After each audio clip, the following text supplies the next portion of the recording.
ചേച്ചി, നമ്മുടെ ഡിവൈഎഫ്ഐക്ക് ഇപ്പോൾ ഒരു സണ്ണി ലിയോൺ സംസ്കാരം വന്നു തുടങ്ങിയോ, അല്ലെങ്കിൽ അത്രയും നിലവാരത്തിലേക്ക് അവർ പോയി തുടങ്ങിയെന്ന് തോന്നുന്നില്ലേ?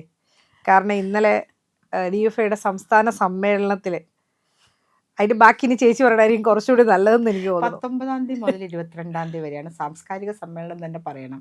അതിൽ വൈറലായ ഒരു വീഡിയോ ഉണ്ട്.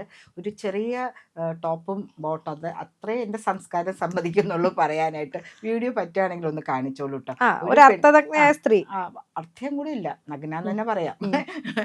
അർത്ഥാന്ന് പറഞ്ഞ മുക്കാൽ നഗ്നയായ സ്ത്രീ കേട്ടോ. അവര് വന്നിട്ട് അവരെ ഒരു പോലീസുകാരൻ തള്ളിയിടുന്നു, വേറൊരാൾ ഫ്രെയിമിൽ പോലീസ് എന്ന് പറഞ്ഞാൽ ശരിക്കുള്ള പോലീസല്ല, സ്കിറ്റിലെ ആള്. അങ്ങനെയൊക്കെയുള്ള ഒരു പരിപാടികളാണ് അവിടെ നടന്നത്. ഡിവൈഎഫ്ഐ എന്ന് പറയുകയാണെങ്കിൽ 10 കൊല്ലം കേരളം ഭരിച്ചിരുന്ന ഒരു പാർട്ടിയുടെ യുവജന വിഭാഗമല്ലേ, സ്റ്റുഡൻസ് വിഭാഗം പോലുമല്ല. എന്ത് ആയിക്കോട്ടെ, ആ കുട്ടിക്ക് മാന്യമായ വിധത്തിലൊന്ന് ഡ്രസ്സ്, അവരുടെ മാന്യത അങ്ങനെ ആയിരിക്കാം, ആളെ വരണ്ടേ, അതുകൊണ്ടായിരിക്കും. ശരിയാണ്, അതൊക്കെ ശരിയാണ്, ഞാൻ സമ്മതിച്ചു.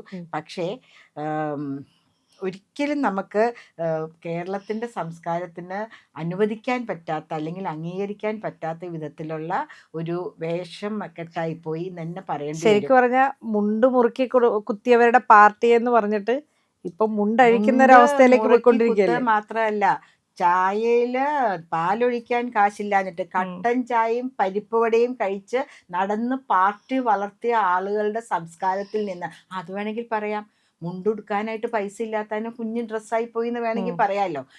അങ്ങനെയും നമുക്ക് പറയാം, ഡ്രസ്സ് മേടിക്കാൻ പൈസ ഇല്ലാത്തത് കൊണ്ട് ഉള്ള തുണി വെച്ച് വലിച്ചു കെട്ടി ആക്കിയെന്ന് പറയാം. എൻ്റെ ബബിത, ഇതൊക്കെ ജോക്സ്, നമ്മൾ എന്തോ പറയുന്നു. പക്ഷെ ഞാൻ ചോദിക്കട്ടെ, ഒരു പക്ഷേ ഈ പെൺകുട്ടി ഈ പാർട്ടിയിൽ തന്നെയുള്ള ഒരു കുട്ടിയാന്ന് നോക്കട്ടെ, ഈ പറയുന്ന ഇതെല്ലാം കണ്ടിരുന്ന നേതാക്കന്മാരവിടെ ഇല്ലേ? ഇവരുടെ മക്കളോ അല്ലെങ്കിൽ ഇവരുടെ കുടുംബത്തിൽ ആരെങ്കിലും ആയിരുന്നെങ്കിൽ ഇവരങ്ങനെ നിർത്തുക. അത് ഏതോ ഒരു പെൺകുട്ടി അവരുടെ അത്താഴപ്പട്ടിണിക്ക് വേണ്ടി അല്ലെങ്കിൽ ഒരു നേരത്തെ വയറിന് വേണ്ടിയൊക്കെ ചെയ്തതായിരിക്കും. അങ്ങനെ നേതാക്കന്മാരുടെ കാര്യം പറയല്ലേ മാഡം. കാരണം നേതാക്കന്മാരുടെ മക്കൾ ആരെങ്കിലും തന്നെ ഏതെങ്കിലും യുവജന വിദ്യാർത്ഥി സംഘടനകളിൽ അവര് അംഗങ്ങളാകുകയും അടികൊള്ളുകയും ജയിലിൽ പോവുകയും ചെയ്തിട്ട് പിണറായി ഇങ്ങോട്ടേക്ക് എടുക്കുന്നേ, ആരുടെയെങ്കിലും മക്കളുടെ എതിരെ ഒരു കേസ് ഉണ്ടോ? അവരൊക്കെ എവിടേക്കാ പഠിച്ചേക്കുന്നത്? ലോകത്തിന്റെ വിവിധ ബെസ്റ്റ് യൂണിവേഴ്സിറ്റികളിൽ പഠിച്ച മക്കളുടെ അച്ഛനമ്മമാരാണ് ഇവിടെ ഇരിക്കുന്ന എല്ലാ സഖാക്കന്മാരും, പിണറായി ഉൾപ്പെടെ. വീണയില്ല, വിവേക് എവിടെയാ പഠിച്ചത് നമുക്കറിയാമല്ലോ. അത് നമ്മളൊരു വലിയൊരു ടോക്ക് തന്നെ അതിനെ കുറിച്ച് ചെയ്തതാണ്. എനിക്ക് പറ്റാഞ്ഞിട്ടല്ല, വീണയെ കൊണ്ട് പറ്റാഞ്ഞിട്ടാണ്. അതെ അപ്പൊ ഈ പറയുന്ന കാര്യങ്ങള് എങ്ങോട്ടേക്ക് നമ്മളുടെ സംസ്കാരം പോകുന്നു, സംസ്കാരത്തെ ഉയർത്തിപ്പിടിക്കേണ്ടവരാണ്. ഇതിനിടയ്ക്ക് എൻ്റെ ഇപ്പോൾ ഓർമ്മ വന്നത് കാര്യം, ഗുരുവായൂരപ്പൻ കോളേജിലാണ്, തൃശ്ശൂർ ഒരു കോളേജിൽ പുതിയ വിദ്യാർത്ഥികളെ വരവേൽക്കുവാൻ വേണ്ടി ഇവർ കുറേ ഒരു ചിത്ര പ്രദർശനം നടത്തി. അതിൽ എനിക്ക് പറയാൻ പറ്റില്ല, നിങ്ങൾ എങ്ങനെ ഉണ്ടായി നിങ്ങൾ അറിയണ്ടേ എന്നും പറഞ്ഞ് ഒരു പുരുഷനും സ്ത്രീയും ഒക്കെ ചേർന്ന് ഉള്ള ബെഡ്റൂമിലെ കാര്യങ്ങളൊക്കെ വെച്ചിട്ടുള്ള പോസ്റ്ററുകളാണ് വെച്ചത്. എനിക്ക് എൻ്റെ മനസ്സിൽ കിടക്കുന്നുണ്ട്. ഇവർ കുട്ടികളെ ആകർഷിക്കാൻ വേണ്ടിയിട്ട് യുവ മനസ്സാണ്, എങ്ങനെ വേണമെങ്കിലും ഫ്ലെക്സിബിളാണ്, എങ്ങോട്ടേക്ക് വേണമെങ്കിലും അവരെ നയിക്കാം. നല്ല കാര്യങ്ങൾ പറഞ്ഞു കൊടുത്താൽ അതിലേക്ക് പോകാം. അല്ലെങ്കിൽ ഇതുപോലത്തെ സദാചാര ധ്വംസനങ്ങളുള്ള, സദാചാരം എന്ന് ഞാൻ പറയുന്നില്ല മോളെ, അതൊക്കെ പറഞ്ഞാൽ എനിക്കിട്ടായിരിക്കും ഇത്, തായി കളവി എന്നൊക്കെ പറഞ്ഞിട്ടാണ് നമ്മുടെ ഇതിൽ വരുന്നത്. അപ്പം തന്നെ അവരുടെ സംസ്കാരം നമുക്ക് അറിയാൻ പറ്റും.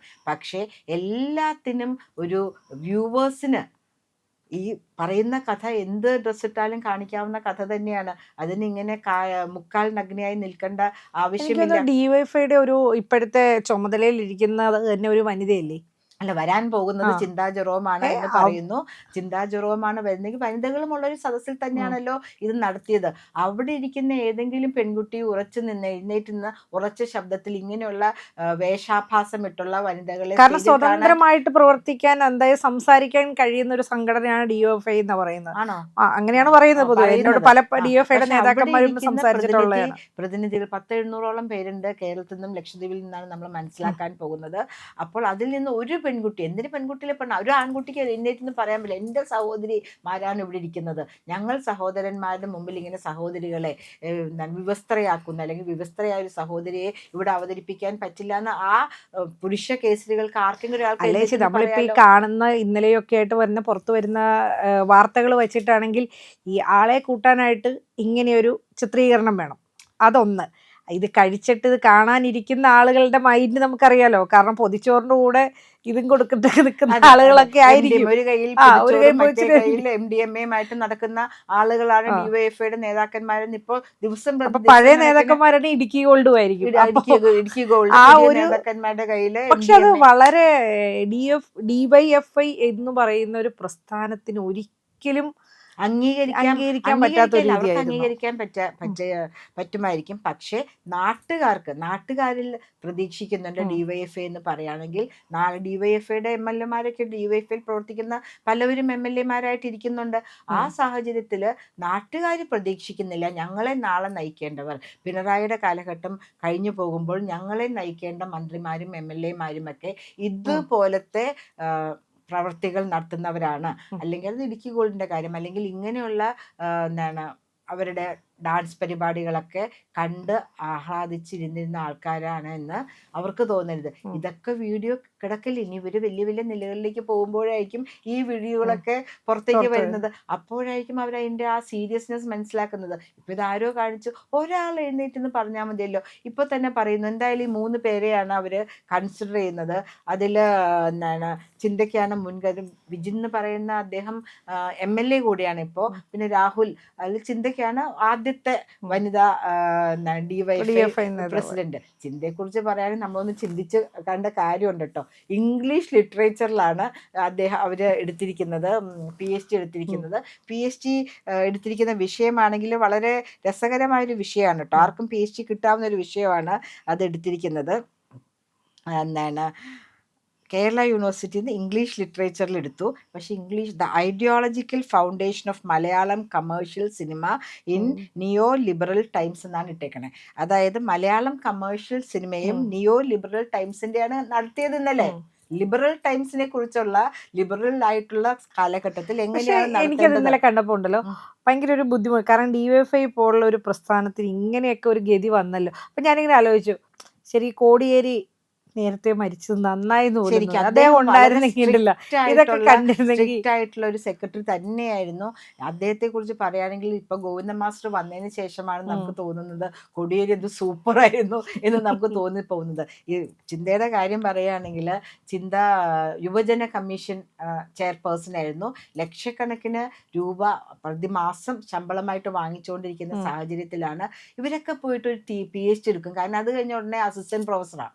അവരുടെ യുവജന നേതാവാണ്. പുരുഷനാണെങ്കിൽ ഭാര്യയ്ക്ക് ഉടനെ അസിസ്റ്റന്റ് പ്രൊഫസറായിട്ട് അപ്പോയിന്റ്മെന്റ് കിട്ടും. ഞാൻ തന്നെ പോയിട്ട് കാലടി സർവകലാശാലയിൽ ഇതുപോലത്തെ ഒരു അസിസ്റ്റന്റ് പ്രൊഫസർ CPM-ന്റെ നേതാവിന്റെ ഭാര്യയാണ്. അവർക്കെതിരെ സമരം ചെയ്തൊക്കെ എനിക്ക് ഓർമ്മയുണ്ട്. ചിന്തയുടെ കാര്യം പറയാൻ അതിനുശേഷം കുറേ അധികം അവർക്കെതിരെ കംപ്ലൈന്റ് വന്നു. അവര് പോയി താമസിച്ച സ്ഥലങ്ങളുടെ റെന്റും അല്ലെങ്കിൽ ദിവസം വാടകയും ഒക്കെ എങ്ങനെയാണെന്നൊക്കെ പൊരുത്തപ്പെട്ടു പോകുന്നില്ല എന്നൊക്കെ പറഞ്ഞ് വന്നു. പിന്നെ ഇവരുടെ വാഴക്കുലയുടെ കാര്യം നമ്മൾ പറയണ്ട, എല്ലാവർക്കും അത് അതിനൊരു വലിയ സമരം തന്നെ നടത്തി.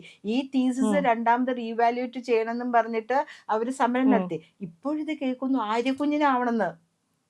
അപ്പൊ പ്രത്യേകിച്ച് ജോലിയൊന്നുമില്ലല്ലോ. 5 കൊല്ലം തിരുവനന്തപുരത്തിനെ ഭരിച്ചു. ഹാപ്പിയാണ് കേട്ടോ. നമുക്കൊരു പ്ലാറ്ററിൽ BJPക്ക് ആദ്യത്തെ, അതും കേരളത്തിന്റെ തലസ്ഥാനത്തെ കോർപ്പറേഷൻ ഒരു നല്ല സ്വർണ്ണ തലകയിൽ, വെള്ളിത്തലകയിലില്ല വച്ചും കൂടെ ആര്യക്കുഞ്ഞ് തന്നു. അവരെ നിർത്തിയെന്ന് മാത്രമല്ല കണ്ടുപോയത് ഇലക്ഷൻ ക്യാമ്പയിനിൽ നിന്നായിരുന്നു സ്ട്രിക്റ്റ് ഓർഡർ.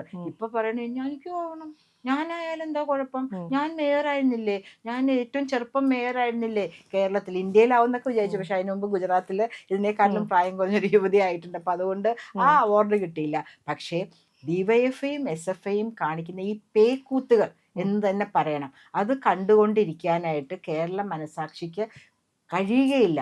ഇതിന് കുറിച്ച് സമഗ്രമായിട്ട് ഇവരെന്താണ് ചെയ്യുന്നത്, ഇതിൻ്റെ അണ്ടർ കറൻസ് എന്താണ് എന്നൊക്കെ നമ്മളൊന്നും മനസ്സിലാക്കണം.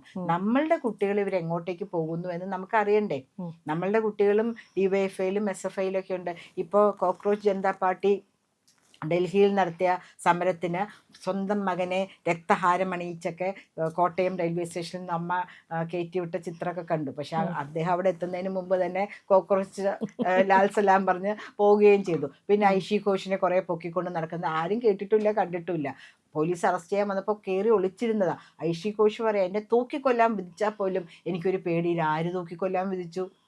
വെറുതെ പോലീസ് വന്നപ്പോൾ തന്നെ ഉള്ളിൽ കയറി ഒളിച്ചിരുന്ന ആളാണ് തൂക്കിക്കൊല്ലാൻ വിധിച്ചാൽ പോകുന്നത്. അവർക്ക് ഇത്രയൊക്കെയുള്ള അവരുടെ സാംസ്കാരികമായ അധപതനാണ് നടക്കുന്നത്. ഡിവൈഎഫ്ഐയുടെ ശരിക്കും പറഞ്ഞാൽ പൂർണ്ണമായ പതനമല്ലേ ഇപ്പൊ അല്ല, കേരളത്തിൽ ഇനി വരാൻ പോണത്? മനക്കരുത്തില്ല. ഒരു സമരമുഖത്ത് നിന്ന് നയിക്കാനുള്ള മനക്കരുത്തുള്ള നേതാക്കന്മാരില്ല.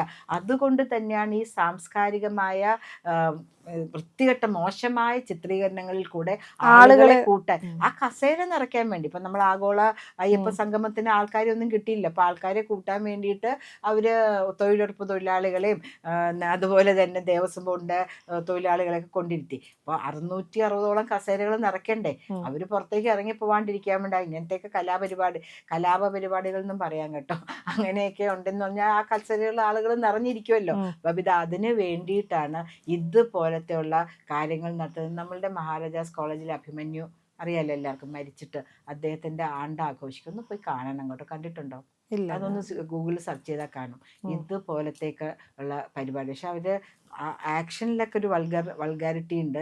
ഇതുപോലെ നാമവസ്ത്രധാരികളായിരുന്നില്ല ഡിവൈഎഫ്ഐ കുട്ടികൾ. കാരണം മുണ്ട് മുറുക്കി കൊടുത്തതിന് ഇപ്പം മുണ്ടഴിച്ച് ജീവിക്കേണ്ട അവസ്ഥയിലേക്കാണ് ഡിഎഫ്ഐയിലെ നേതാക്കന്മാർ.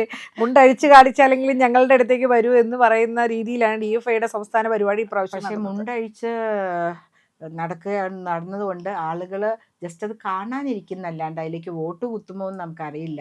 കാരണം എന്തൊക്കെ പറഞ്ഞാലും കേരളത്തിന് അതിൻ്റേതായ ഒരു സാംസ്കാരിക പാരമ്പര്യമുണ്ട്. കുറച്ച് നേരത്തേക്ക് യുവ മനസ്സല്ലേ, അതൊന്ന് കണ്ടിരുന്നു എന്നല്ലാണ്ട് ഇവരുടെ ഈ പേക്കൂത്ത് കണ്ടിട്ട് അവർക്ക് വോട്ട് ചെയ്യുമെന്ന് ഇവർ വിചാരിക്കുന്നുണ്ടെങ്കിൽ അതൊരു തെറ്റായ ധാരണയാണെന്ന് തന്നെ നമുക്ക് പറയേണ്ടി വരും. സമയമാകുമ്പോൾ വ്യക്തികളെ നോക്കിയിട്ടേ അവർ വോട്ട് ചെയ്യുകയുള്ളൂ. അല്ലാണ്ട് ഈ ഇതൊക്കെ മനസ്സിന് പോകും. ആ രാത്രി കഴിഞ്ഞപ്പോൾ അത് പോകും. ഇന്ന് രാത്രി എന്തായിരിക്കും എന്തോ. ഇനി ഇന്ന് രാത്രി നാളെ രാത്രിയും ഉണ്ട്. ഇന്നത്തെയും നാളത്തെയും സാംസ്കാരിക സിറ്റിംഗ് ഉണ്ടല്ലോ, ക്യാമ്പ് ഫെയറിനൊക്കെ പോലെ. അന്ന് എന്തൊക്കെയായിരിക്കും നടക്കുന്നുള്ളത്. ഇന്ന് രാത്രിയും നാളെ രാത്രിയും വസ്ത്രമുണ്ടാകുമോ? ആദ്യത്തെ ദിവസം തന്നെ മുക്കാൽ വ്യവസ്ഥയായിരുന്നു. ടൂ പീസിൽ ഇന്ന് രാത്രി നാളെ രാത്രിയുണ്ട്. നമുക്ക് കട്ട വെയിറ്റിംഗ് അല്ലേ? അതെ. അപ്പോൾ ഡിവൈഎഫ്ഐക്ക് ഒരു ഉപദേശം ഒരു അമ്മ എന്നുള്ള നിലയിൽ തരാനുള്ളത്, ഇതിൻ്റെ ഒന്നും ആവശ്യമില്ല. കാര്യമായിട്ട് നിങ്ങളുടെ പിതാക്കന്മാരെല്ലാവരും എന്തുമാത്രം അടിയും ഇടിയും തോക്കിൻ്റെ മുമ്പിലൊക്കെ നിന്ന് സമരം ചെയ്താണ് ഒരു പ്രസ്ഥാനത്തെ വളർത്തിക്കൊണ്ടുവന്നത്. നിങ്ങളായിട്ട് അതിനെ അറബിക്കടലിലേക്ക് വലിച്ചെറിയല്ലേ? പ്രിയമുള്ളവരെ, മറ്റു മാധ്യമങ്ങൾ പറയാത്ത ഏറ്റവും പുതിയ വാർത്തകളും വിശകലനങ്ങളുമായിട്ടാണ് ഇന്ത്യ ലൈവ് നിങ്ങളുടെ മുന്നിലേക്ക് വരുന്നത്. നമ്മുടെ ചാനൽ കാണണം, ഒരുപാട് പേരെ കാണിക്കണം, അവരോടൊക്കെ ചാനലിൻ്റെ വരിക്കാരാവാൻ പറയണം, സബ്സ്ക്രൈബ് ചെയ്യണം. ചെയ്യാത്ത ആളുകൾ ഉറപ്പായിട്ടും ചെയ്യണേ.